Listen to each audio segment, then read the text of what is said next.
तू तो बड़ू वाला बात करे जात बड़ू छठ देर कर जनी निकला बहरिया हो। का करी तू तो बड़ू वाला बात करे जात बड़ू छठ देर कर जनी निकला बहरिया। आवतनी ना मेकअप करे में लगावा ताड़ू देरी और घिए के बेरी न पेन्हलू पियरिया हो। पेन लेनी काहे बाड़ू तू साजत सवारत बरत बाड़ू करत न पेन्हलू पियरिया हो।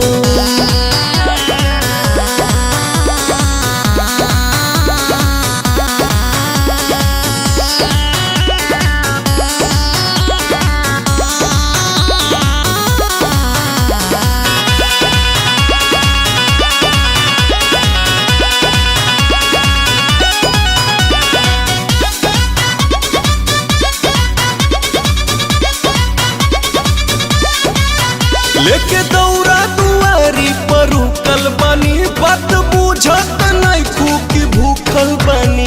दिखाई देता समझ में भी आवता सभे गौआ के लोगवा त गइल हो तोहरा चक्कर में देर बट भइल हो। देर ना होई हत बड़ू एक पीस बड़ी बरता खीस तनी बुझा धनी बात देखा होखल जाता अभी रात। समझिए बा काहे बोला तो ना बाड़ू तू त डोला तो ना बाड़ू एको बेरिया हो। रुके ना आवतनी ना मेकअप करे में लगावा ताड़ू देरी और घिए के बेरी न पेन्हलू पियरिया हो गई बस आवतनी। काहे बाड़ू तू साजत सवारत बरत बाड़ू करत न पेन्हलू पियरिया हो।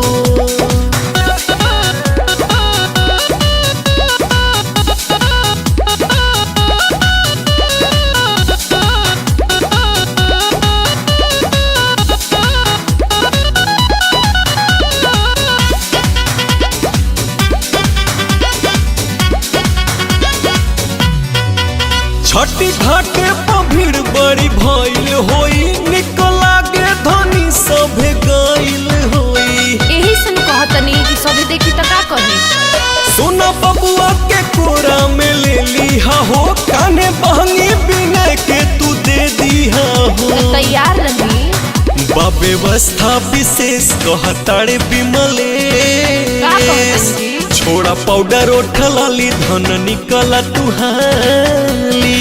अच्छा देखा हो कल जाता रात अभी करके बाघट के ओहरिया हो। अच्छा चलत तनी मेकअप करे में लगावा ताड़ू देरी और घिए के बेरी न पेन्हलू पियरिया हो। पेन लेनी काहे बाड़ू तू साजत सवारत बरत बाड़ू करत न पेन्हलू पियरिया हो।